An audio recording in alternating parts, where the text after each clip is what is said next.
देखिए भाई एक्सरसाइज 4.3 शुरू करते हैं। 4.3 में हमें निकालना है त्रिभुज का क्षेत्रफल, और जो त्रिभुज का क्षेत्रफल निकालना है वो निकालना है हमें आव्यूह विधि से। तो आव्यूह विधि से त्रिभुज का क्षेत्रफल कैसे निकालेंगे? देखिए हमें ऐसे करके x1 y1 x2 y2 ऐसे करके हमें बिंदु दिए गए होंगे।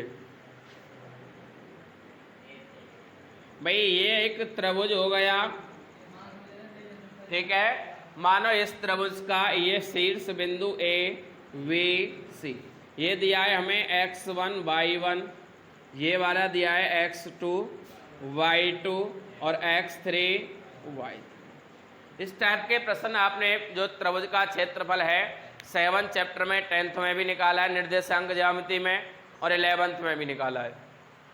अब यहाँ बस केवल इसकी विधि अलग है। वहाँ तो हमने सीधा निकाला था, क्या था कि 1/2 x1 y2 minus y3 plus x2 y3 minus y1 plus x3 y1 minus ये था। और यहाँ निकालना है हमें आव्यूह विधि से। आव्यूह विधि से कैसे निकालेंगे? आव्यूह विधि से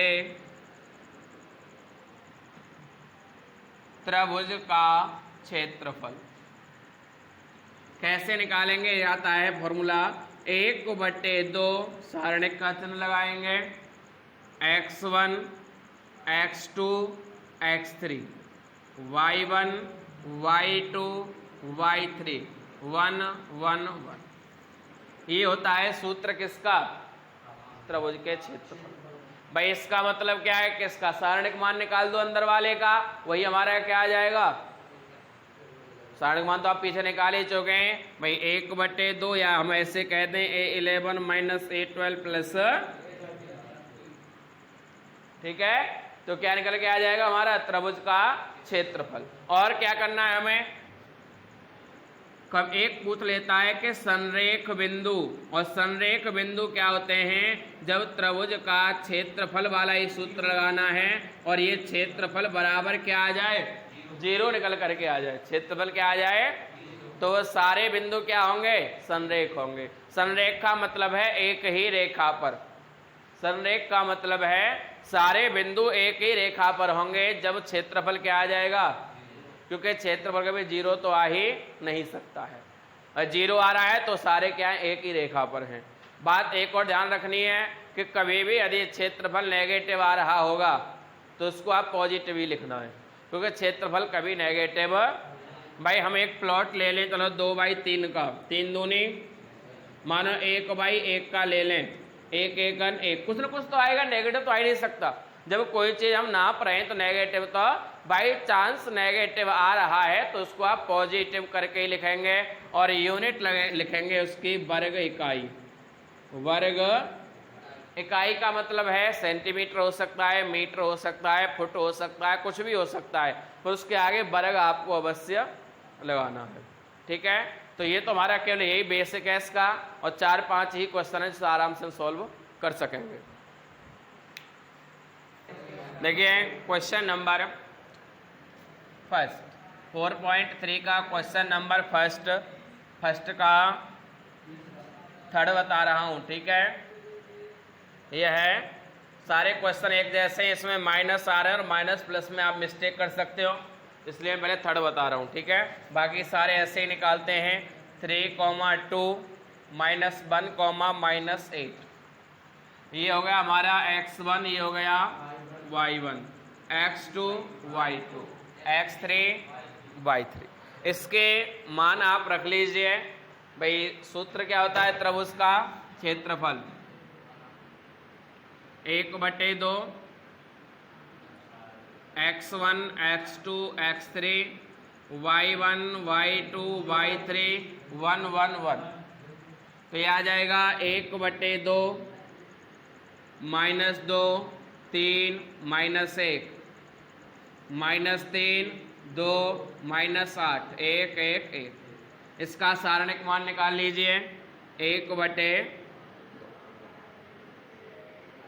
-2 ले लिया, आगे 11, तो पहली पंक्ति पहला कॉलम खत्म, 2 एकन 2, माइनस माइनस प्लस के 8 एकन 8, 8 12 माइनस का आता है, तो यहाँ जाएगा माइनस माइनस प्लस का 3, ये खत्म और ये खत्म, 3 एकन 3, माइनस माइनस प्लस का 1, और ये आ जाएगा प्लस का 1, ये खत्म और 8 तिया माइनस के 24, minus minus plus 2 एकन,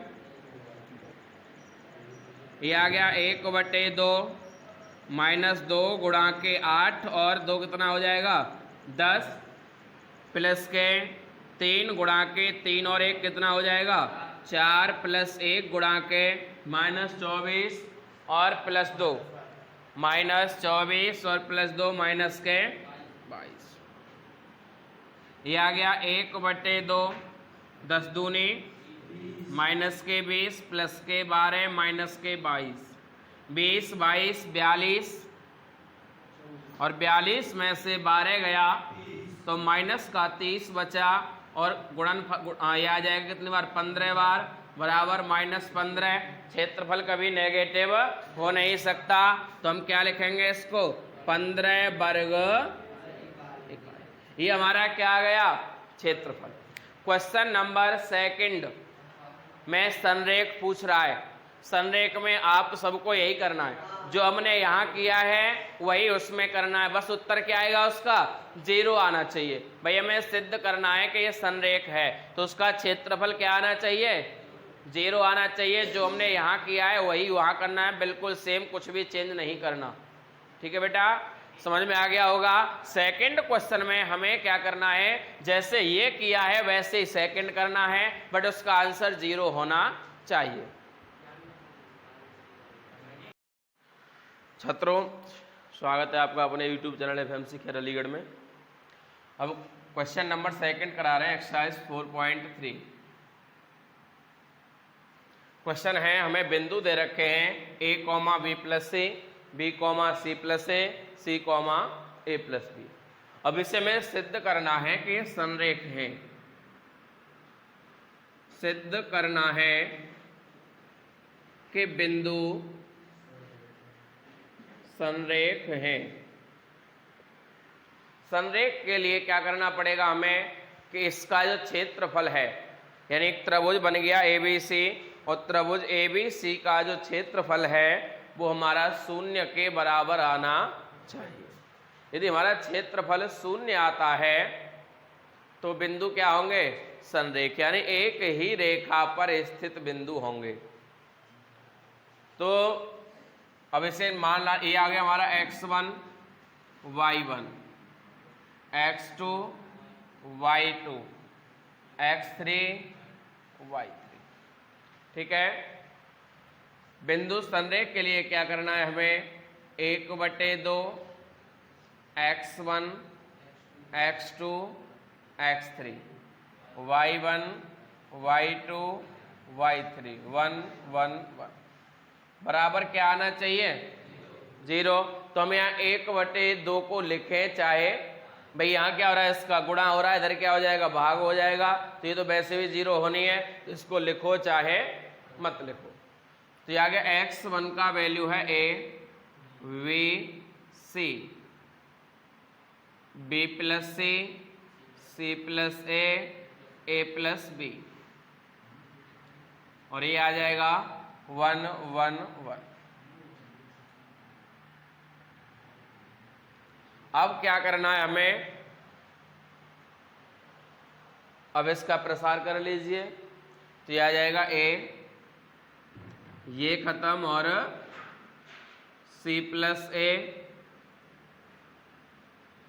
minus a + b, minus b + c, ये खत्म, और v - c प्लस a 13, ये खत्म, और इसका इसमें करेंगे तो v × a + b minus c × c + a, इसे सॉल्व करें तो ये आ जाएगा, ए तो बाहर है ही है, सी प्लस ए माइनस बी, अंदर चिन्ह चेंज हो जाएंगे गुणा करने पे माइनस से, माइनस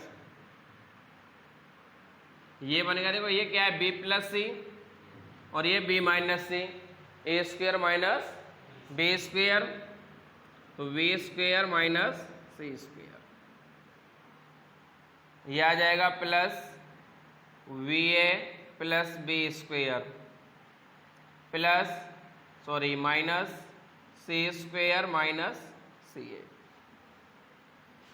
ए से ए कैंसिल, इसका अंदर मल्टीप्लाई कर दें तो ए का सी में सी ए माइनस के B A minus B square plus C square plus B A plus B square minus C square minus C A से सी ए, बी ए से बी ए, बी स्क्वेयर से B square, C square से बराबर क्या आ गया, 0, और यही हमें सिद्ध करना। ठीक है, सेकंड क्वेश्चन था ये एक्सरसाइज 4.3। देखिए एक्सरसाइज 4.3 से क्वेश्चन नंबर थर्ड का फर्स्ट पार्ट दे रखा है जहां हमें के का मान ज्ञात करना है और क्षेत्रफल दे रखा है 4।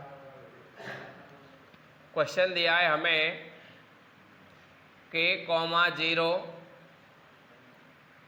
4, 0 और 0, 2।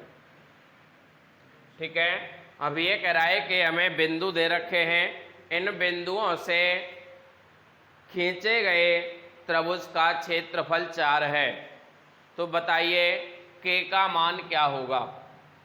तो इसे मान लेते हैं x1 y1 x2 y2 x3 y3। तो क्षेत्रफल त्रिभुज का क्षेत्रफल बराबर 1/2 x1 x2 x3 y1 y2 y3 1 1 1। ये आ गया, एक बराबर दे रखा है 1/2, यहाँ जाएगा के 4 2 0 0 0, ये आ जाएगा 0 और ये हो जाएगा 2, सॉरी, बराबर दे रखा है हमें क्षेत्रफल 4। ध्यान दीजिए ये 2 का क्या हो रहा है, यहाँ इधर क्या हो जाए, इधर हो रहा है इसका गुणा 1/2 का, इधर हो जाएगा 1/2 का भाग। तो ये आ गया हमारा, इसका प्रसार करते चले साथ साथ के, ये खत्म और 0 -2, और ये आ जाएगा हमारा -0, 8 और 0 है ही है, कोई परेशानी नहीं, इसको 0 ले लो। आ गया 8 13 1, ये खत्म और आगे क्या करना है, क्रॉस मल्टीप्लाई, 4 दूनी 8 0 बराबर इस 2 का हो रहा है, इधर भाग इधर हो जाएगा गुणा 4 दूनी 8, 2 एकन माइनस के 2 के प्लस के 8 एकन 8 बराबर आ गया 8। ध्यान दीजिए आ गया माइनस के 2 के प्लस के 8, और ये जो बराबर वाला 8 है ये क्षेत्रफल हमारा किस में रखा जाएगा, प्लस माइनस। ठीक है, क्यों, क्योंकि क्षेत्रफल हमारा नेगेटिव आता है तब भी पॉजिटिव माना जाता है और पॉजिटिव आता है तब भी। देखो मैं एक बात बता दूं, जैसे माना हमारा क्षेत्रफल जो आता है वो आता है वर्ग इकाई में, किसमें आता है भाई, ये वैल्यू किसका, वर्ग का मतलब होगा, मानो ये हमने इसको एरिया ए मान लिया तो इसको बोलेंगे ए स्क्वायर बराबर 8, या फिर कहें हम तो जो निकल के आ रहा है वर्ग इकाई, वर्ग का मतलब क्या है, दोनों साइन प्लस और माइनस, हम इसे ले लें माइनस के 2 के प्लस के 8 बराबर, एक बार प्लस का 8 ले लें तो ये आ जाएगा माइनस के 2 के बराबर 8, ये प्लस का इधर हो जाएगा माइनस का, तो यह आ गया माइनस 2k बराबर 0 और k बराबर भी क्या आ गया 0।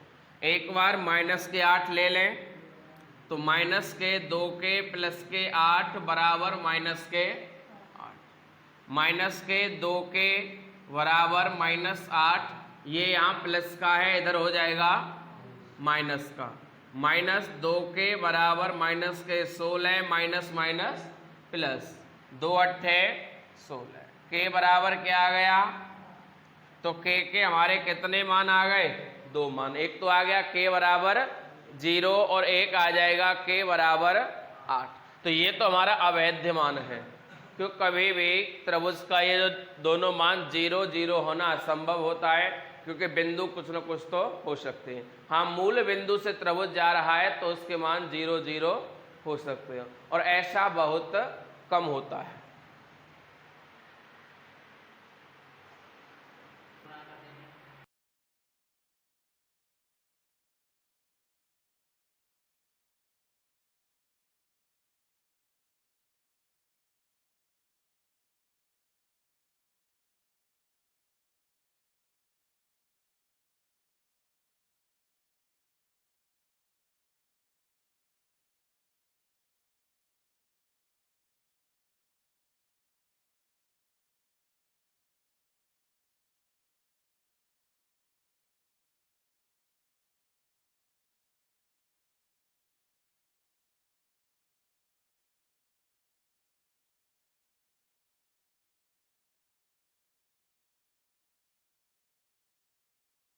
एक्सरसाइज 4.3 से क्वेश्चन नंबर 4 का फर्स्ट, जहां हमें एक त्रिभुज दिया है और त्रिभुज के बिंदु दे रखे हैं, 2 बिंदु हमें दिए हुए हैं, 1,2 और 3, एक रेखा है। ये कह रहा है सारणिकों का प्रयोग करके 1,2 3,6 को मिलाने वाली रेखा का समीकरण, यानी 2 बिंदु हमें दिए हैं 1,2 और 3,6। 4 क्वेश्चन का फर्स्ट पार्ट, और हमें तीसरा बिंदु हम अपनी ओर से मान लेते हैं c बराबर x, y। ठीक है, माना हमने जो बिंदु मिलाने वाले बिंदु हैं वो x, y हैं, तो ये कह रहा है सारणिकों का प्रयोग करके यहाँ पर हमें समीकरण बनाना है। तो ध्यान दें, ये हो गया x1 y1, x2 y2, x3 y3, तो ये आ गया 1/2 x1 x2 x3, y1 y2 y3 1 1 1 equal to 0, तो ये तो इधर जाके 0 हो जाएगा। x1 का मान आ गया 1, 3 x, 2 6 y, 1 1 1, इसका मान निकाल दो। 1 कॉमन, पहली पंक्ति पहला कॉलम खत्म, 6 1 6 माइनस y, -2 पहली पंक्ति दूसरा कॉलम खत्म, 3 1 3 minus plus 1 3y minus 6x, ये आ गया 6 minus y minus 2 3 6 minus minus plus 2 1 2x plus के 3y माइनस के 6x बराबर 0। ये आ जाएगा, 6 में से 2 गया तो माइनस का 4x बचा, 3 में से 1y गया तो माइनस का, तो ये आ गया हमारा 3 में से 1 गया तो 2y बचा, ये आ गया प्लस माइनस कैंसिल, बराबर क्या आ गया 0। तो ये आ जाएगा हमारा 3 माइनस 1 यानी प्लस के 2y, यहाँ से हम 2 कॉमन ले लें, -2 कॉमन ले लें तो ये आ जाएगा 2x प्लस माइनस के y बराबर 0। इधर जाके तो क्या हो जाएगा 0 में ही मिल जाएगा, और ये आ गया हमारा 2x माइनस के y बराबर 0। यही हमारा उत्तर है। तो हमें केवल यहाँ पर समीकरण बनाना था x और y को लेकर के।